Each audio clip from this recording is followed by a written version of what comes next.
지역의 이슈를 만나는 시간 헬로 이슈 토크 시작합니다. 갈수록 인구가 줄어들면서 폐교가 늘고 있습니다. 경북 지역 폐교는 732곳으로 전국에서 두 번째로 많았는데요. 폐교 현황부터 활용 방안까지 전반적인 내용 짚어보겠습니다.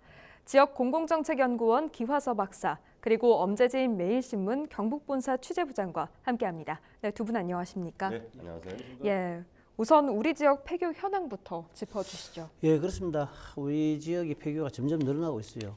말씀해 주신 대로 1980년 이후에 경북의 폐교 현황을 보면 732곳입니다. 굉장히 전국이 제일 많아요. 전남과 전남이 아주 두 번째 많은데 이 가운데 이제 그 480곳은 이제 매각했고요. 나머지 이제 폐교 중에 120여 곳, 이제 120곳은 임대를 줬고 60곳은 이제 자체 할애하고 있습니다. 예. 그리고 10년간 경북의 폐교 증가율은 7.4%에 이릅니다. 굉장히 높은 수치고요. 2020년 기준에 가지고 폐교율이 가장 높은 것이 영양군인데요. 영양군은 사실 뭐 지역도 조금 인구도 굉장히 사실 뭐 전국에서 꼴찌 인구를 가지고 있잖아요. 46곳 가운데 그 69.6%인 32곳이 폐교됐어요. 예. 거의 뭐 거의 3분의 2가 폐교됐다고 봐야 되죠. 그 97곳 중에 이제 그 63곳이 폐교된 의성군이 이제 65.6%로 두 번째로 이어가고, 그 다음에 이제 뭐 군이 그 40곳 중에 25곳이 또 폐교를 했고요. 굉장히 폐교율이 높습니다.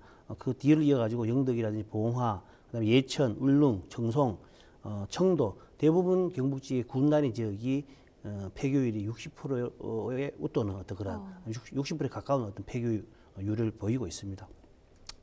지역별 이제 폐교 추이를 보면은 대부분 이제 1990년대에서 2000년대까지 그 10년 사이에, 또 2010년에서 그 2020년까지 요 10년 사이에 거의 대부분 다 폐교를 했고, 그 중간에 이제 2000년부터 2010년도까지는 좀 주춤을 했어요. 주춤했거든요. 특히 이제 위기 지역인 이제 인구 위기 지역이나 지방 소멸 위기 지역으로 이제 의성군이 분류가 돼 있단 말이에요. 의성군 같은 경우는 그 의성구와 봉화군 같은 경우 1990년에서 2000년까지 굉장히 급격하게 이제 폐교가 증가를 보였어요. 그러다가 좀 잠시 주춤하다가 다시 또 2015년 이후에 또 이제 폐교가 되고 있는 그런 상황입니다. 실제로 이제 이러한 어떤 폐교가 자꾸 이제 늘어나는 거는 초중고 학생들의 학령 인구가 줄어드는 거거든요. 학령 인구는 학교에 들어가야 될 나이, 그러니까 초등학교 들어갈 나이 되는 애들이 이제 줄어드니까 자연스럽게 중학교, 고등학교도 이제 줄어드는 수밖에 없는데, 이거는 뭐 인구 감소라든지 지방 소멸이라든지 지역 소멸 이거가 다 이제 연결되기 때문에 굉장히 심각한 문제다 이렇게 볼 수 있겠습니다. 지난해 10월에 이제 통계청의 이제 그 인구 전망 자료에 따르면은 실제로 우리나라에 이제 내외국인을 포함해 가지고 학령 인구 2020년대 학령 인구가 771만 8천 명이었어요. 근데 이게 이제 20년 후에 2040년이 되면은 508만으로 줄거든요. 한 263만 명이 주는데 이게 한 35% 정도 3분의 1 이상이 빠져나간다고 보거든요. 그래서 이런 어떤 영향 때문에 이미 대학 같은 경우는 벌써 아마 교육부에서도 구조조정이 들어가고 하잖아요. 대학 절반에 지방대학은 거의 소멸된다 보고, 지금 대학들도 점차 한 지금 현재 대학의 절반 정도는 사라질 것이다라고 전망하고 있는 상황입니다. 특히 폐교된 지역의 주변은 사실은 지역이 황폐화되는 어떤 상황이거든요. 왜냐하면은 학부모, 학생뿐만 아니라 여러 가지 어떤 주민들이 이제 활력을 잃잖아요. 학생들이 빠져나가면 폐교돼 버리면은, 폐교가 되면은 그 주변에서 그 상권을 형성해 오던 뭐 식당, 그다음에 문구점, 학생들을 대상으로 했던 학원, 그다음에 다양한 어떤 뭐 장난감이든지 여러 가지 어떤 상업들, 업종들이 폐업을 하잖아요. 따라서 폐업을 하게 되고, 그 폐교하게 되는데 학교에서 근무하던 뭐 영양사, 조리사, 그다음에 다양한 어떤 소일거리 삼아가지고 이제 그 일을 해오던 일자리도 잃어버리기 때문에 사실 학교가 하나 사라진다는 것은 굉장히 지역이 황폐화되고 지역이 소멸해진다라는 것도 맞물리거든요. 옛말에 사실 이제 뭐 그런 게 있잖아요. 뭐 이제 그 속담에 아이 한 명 키워서 전 지역이 이제 온 마을 사람들이 나서야 된다 할 정도로 학교를 작은 학교 폐교될 위기에 있는 작은 학교를 구하기 위해서 여러 가지 노력을 하는 그런 상황입니다. 예, 이 폐교로 인해 주변 상권도 또 네. 피해를 입는 상황인데요. 이러한 폐교 문제를 해결하기 위해서 경북교육청에서는 작은 학교 자유학구제를 도입했습니다.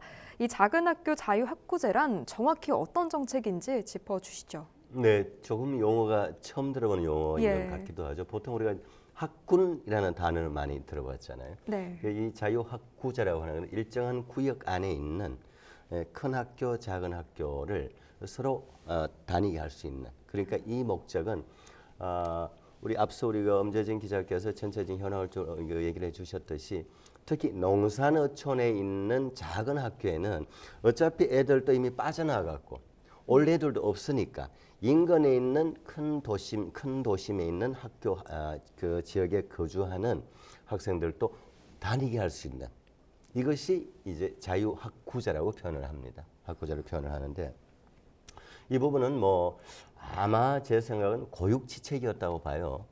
어차피 애는 떠났고 더 이상 저출산으로 애들은 태어나지 않는 상황이어서 갑자기 애들을 어떻게 불러 들어올 수는 없으니까 인근 지역에 예를 들어서 뭐 우리 인근 지역에 영양, 봉화, 청송 이 좀 더 작은 지역에서는 인근에 뭐 안동까지 학생들이 원하면 학생들이 가서 전학을 가서 아니면 뭐 통학을 해도 되겠지만 어쨌든 학생들이 갈 수 있도록 만든 것이 자유학구제다. 그럼 이 자유학구제가 효과가 있을까? 이 부분은 이제 뒤에 좀 봐야 되는데 어쨌든 현재 상태에서는 간혹 이런 경우가 있어요.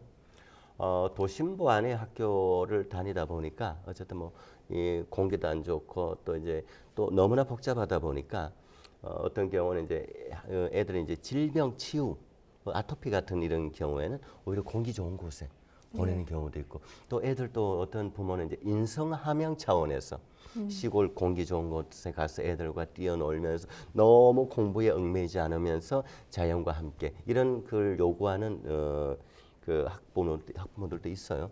그래서 그런 그 욕구와 맞물려서 저는 일정 부분 저는 괜찮은 제도다 하다 보면 어느 정도 좀 자리를 잡지 않을까 자유학구제가. 근데 이 부분은 왜 도입을 하느냐? 전국적으로는 우리 엄재정 기자께서 언급했듯이 어쨌든 아이 하나를 위해서 온 마을이 지금 매달려야 되거든요. 그렇지 않으면 네. 지역 붕괴로 이어지기 때문에 이렇게라도 저는 하는 것은 이 정책, 뭐 이게 시책이 될 수도 있겠는데 어쨌든 저는 시도를 했다라고 생각을 합니다.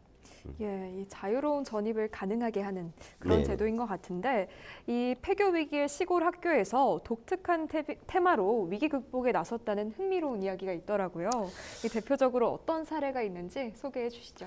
네, 그렇습니다. 이제 그거는 이제 그 경북교육청에서 이제 그 추진하고 있는 특성화 고등학교 이제를 이제 굉장히 지원하고 키우고 있는데 아까 앞서 이제 기 교수께서 말씀하셨듯이 자유학구제 같은 경우는 작은 학교를 살리기 위해서 인근의 학구를 이제 넘나들어서 입학할 수 있도록 이제 하는 시스템을 이제 바꾸는 건데 이거는 일반 고등학교들이 경쟁력을 갖추기 위해서 특성화 교육 과정으로 이제 바꾸는 그런 것들이요. 여러 가지가 있는데 그 대표적으로 우리 이제 그 경북의 북부 지역에 있는 봉화에 하나 있습니다. 봉화 같은 경우는 예전에 이제 경북 인터넷고 봉화 종합 고등학교에 있다가 경북 인터넷고로 갔다가 최근에 이제 봉화 펫고 해가지고 사실 이제 그 동물 산업 있잖아요. 그 이제 애용동물 그런 산업이 굉장히 유행하다 보니까 우리나라에서 처음으로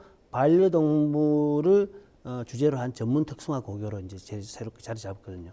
이 펫고 같은 경우는 1974년에 이제 봉화 종합 고교로 이제 시작을 했었는데 사실 학생들이 점점 나가고 지역 인구가 감소가 되니까 이제 2001년도에 경북 인터넷고로 이제 한 차례 교명을 변경을 했어요. 근데 그 클럽도 바꾸고 했었는데 그것도 여의치 않아 가지고 2018년 신입생이 사실 뭐 50명 절반도 못 미치고 이래가지고 폐교 위기에 놓였는데 이런 상황에서 그 학교 측에서는 이제 뭐 사실 이제는 뭐 지역의 학생들만으로는 아마 그 학교를 이끌어가기 어렵다. 그래서 지역을 벗어난 타 지역에서 학생들을 채우는 게 좋겠다라는 어떤 판단에 따라 가지고 사실 이제 최근에 이제 떠오르는 반려동물 산업 이런 어떤 주목을 했어요. 그래서 한국 이제 그 경북 펫고라는 이름으로 이제 반려동물 전문 학과를 신설을 했어요. 신설을 했는데 2019년도에 이제 신설을 했는데 첫 해 지원자 같은 경우가 굉장히 몰렸어요. 그래가지고 최근에 평균 입학률을 보면은 3대 1로 경북 지역의 특성화 고등 중에 가장 높은 경쟁률을 보이고 있거든요. 네. 굉장히 반려동물 산업이 굉장히 커지잖아요. 수조 원에 이르는 어떤 그런 유망 직종이다 보니까 이미 이 학교를 졸업해서 바로 취업할 수 있고 그쪽으로 이제 개업도 할 수 있으니까 선호하고 있고요. 현재 재학생이 한 130명쯤 되는데 이 중에 118명이 90% 넘죠. 118명이 사실 이제 경북 지역을 벗어난 서울, 경기 이런 타 지역의 어떤 학생들로 이제 꾸려져 있습니다. 실제로 이제 처음에는 이게 이제 경북 팩고로 이렇게 교명을 바꿔서 이제 그 학과를 개설하고 할 때는 사실 주민들하고 총동창회에서 좀 반발을 했어요. 왜냐하면 총동창회 같은 경우는 그 수십 년 동안 이어오던 어떤 그런 그 봉화 고등학교라는 어떤 그런 교명을 잃어버리는 게 굉장히 아쉽고 하잖아요. 그래서 굉장히 반발을 했고 또 학교의 운동장이 사실 뭐 동물들의 어떤 그 애완동물들 산책로가 되고 또 뭐 이거 테니스장이 훈련장으로 바뀌고 뭐 이러다 보니까 주민들이 사실 그게 좀 활용을 좀 못하잖아요. 예전에 주민들이 같이 활용했는데 활용을 못하고 또 이제 뭐 혹시나 맹견 뭐 사나운 개가 좀 이렇게 주민한테 피해를 줄 수 있을까 봐 걱정도 하고 그런 어떤 민원도 상당히 있었거든요.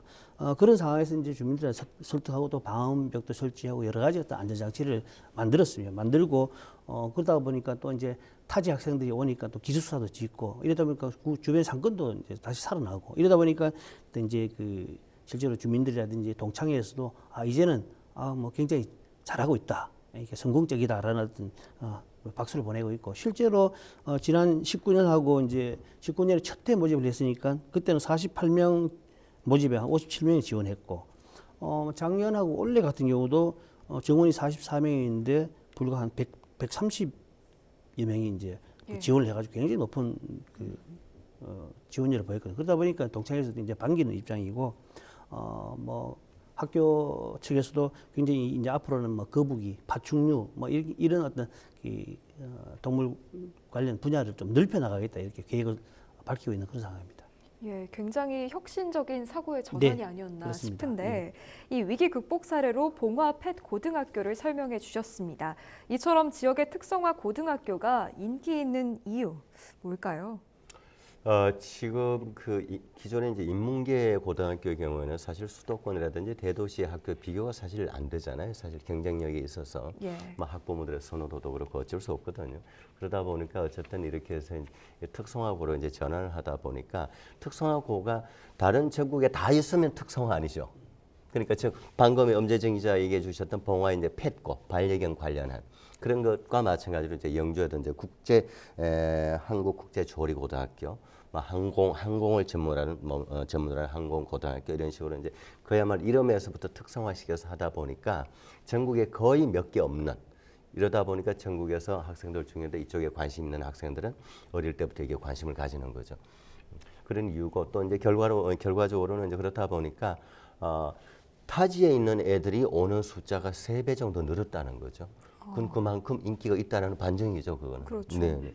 그 대표적인 사례로 경북 칠곡에 있는 고등학교가 칠곡 고등학교 원래 인문계였습니다. 이게 이제 이름을 바꿨죠. 경북 기계 명장 고등학교. 명장이라고 했잖아요. 우리 보통 이제 어느 한 기술에 굉장히 이 마스터 역할을 하는 이름으로 전환을 해서 그야말로 폐교 위기까지 갔었는데 지금 완전히 되살아났고 그래서 또 이제 그 교육부와 또 지역 교육청으로부터 지원을 지원을 많이 받았어요. 170억 정도 지원을 받아서 이제 기숙사도 깔끔하게 잘 만들고 또 동시에 학생들이 이제 이런 기계 명장고다 보니까 관련된 실습 기자재 같은 게 필요할 거 아닙니까? 아주 이제 깔끔한 장비로 교체를 해서 실습을 하다 보면 학생들 반응도 좋고 실제로 그 결과 어떻게 나오느냐면은 전국 기능 경기 대회가 있어요.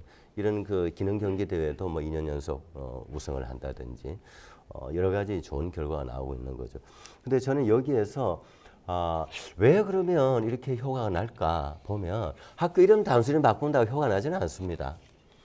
이유는 3가지입니다. 첫째, 3박자가 맞아야 되는 겁니다. 첫째, 학생들 스스로가 열정을 가져야 되고 재미를 가져야 되는 거고 두 번째는 또 학부모들의 지원, 응원, 격려 그다음 또 하나 가장 중요한 거는 교사들의 열정적인 가르침이죠. 이 삼박자가 맞지 않으면 되지 않습니다. 지금 제가 이제 인문계 고등학교가 특성화로 전환한 얘기를 쭉 했잖아요. 예. 근데 또 우리 지역 사례를 보면 인문계에서 특성화가 아니고 기존의 일반 공업고등학교, 예를 들면 우리 지역에 안동공업고등학교라는 학교가 있죠. 이제 하이텍 고등학교로 또 전환을 했고 이런 사례는 굉장히 많죠. 우리 지역의 하이텍 고등학교 같은 경우는 굉장히 뭐 성적이 뭐 아주 지금 잘 나오고 있죠. 뭐 취업률 좋고 그러니까 학부모들이 선호하는 겁니다. 그러니까 기왕이 뭐 보내려고 하고 이런 것이 어쨌든 저는 인기 요인이다. 가장 핵심은 교육 환경. 그리고 네. 학생, 교사, 학부모의 삼박자를 갖춘 열정, 그리고 또 그 실습 장비 이런 것들, 그리고 또 이제 취업이 잘 되니까 일단은 학생들도 선호하고 학부모들도 선호하고 또 학교 자체도 이름이 올라가면서 만족감을 가지게 되는 이런 복합적 요인으로 작용을 했다라고 생각합니다. 예, 이 특성화고만의 강점을 확실하게 살려나가고 있는 것 그렇죠. 같습니다. 네. 예, 우리 지역 지방 소멸 문제와 함께 이 폐교도 늘어날 것으로 보이는데요. 지역의 학교를 살리기 위해 어떤 방안이 마련돼야 할지 의견 주시죠. 그렇습니다. 아까 이제 저는 뭐 아까 그 기 교수께서 말씀하셨듯이 이제 자유학구제를 통해서 농산어촌 그러니까 도시에 있는 아이들이 농촌 지역으로 좀 여유롭게 이제 공부하는 분위기를 그 찾는 어떤 그런 학부모들이 많거든요. 그래서 이 전국적으로 보면 주로 이제 그 우리 경북 지역이 아니라 전라도 지역 쪽에 호남 지역에 보면은 농산어촌 유학 프로그램이 많아요. 그 작은 학교 살리기 위해서 도시에 있는 어떤 아이들을 유치를 시켜가지고 하는 프로그램도 많거든요. 그러다 보니까 그 친구들이 데려오게 되면 농촌 빈집도 이제 새로 수리해가지고 좀 제공하기도 하고 그래서 사실 농촌이 이제 활성화되는 어떤 그런 사업들이 많거든요. 그래서 이런 사업 프로그램들이 굉장히 좀 이렇게 우리 지역에서도 좀 이렇게 활성화되도록 좀 지원을 해주면 좋겠다라는 생각이거든요. 사실 뭐 농사촌 유학 프로그램 뭐 방송이라든지 신문에 언론에서도 통해서도 굉장히 효과적인 어떤 그런 긍정적인 부분들이 상당히 많거든요. 또 특히 이제 코로나라든지 여러 가지 상황 봐서 이제 뭐 집단 생활보다는 좀 이렇게 소규모지만은 그래도 자연과 함께 인성 교육도 되고 할 수 있는 이런 교육을 선호하는 학부모들이 굉장히 늘고 있기 때문에 이런 부분이 좀 공약을 해서 지역을 좀 살리는 게 좋겠다 이런 생각입니다. 예, 알겠습니다. 네, 저는 그 뭐 여러 가지 영역 중에서 그 교사들의 처우 부분을 좀 짚고 싶습니다. 예. 이제 교사들은 우리 이제 그 일반 기업도 우리가 정규직, 비정규직 이것이 너무나 지금 이제 뭐 상시화되어 있는데 학교도 마찬가지입니다. 그 중등학교의 경우에는 정규 교사가 있고 또 이 비정규직에 해당하는 기간제 교사들이 굉장히 많습니다. 경북 도내의 경우에도 지난 4월 기준 3,697명이나 됩니다. 기간제 교사가. 그러면 이 기간제 교사의 원래 취지는 정규직 교사를 100% 충원해서 하기에는 그 인건비라든지 이 재정적 부담이 너무 크니까 그러니까 일정 부분 기간제 교사를 채용을 해서 교과 일정 부분을 가르치게 하는 것이 목적이었거든요. 그런데 이게 어떻게 지금 변질되냐면은 예. 이 기간제 교사를 채용을 해서 담임을 시키는 겁니다. 담임을. 그는 원래 이제 정규 교사가 해야 되는 거거든요. 그렇죠.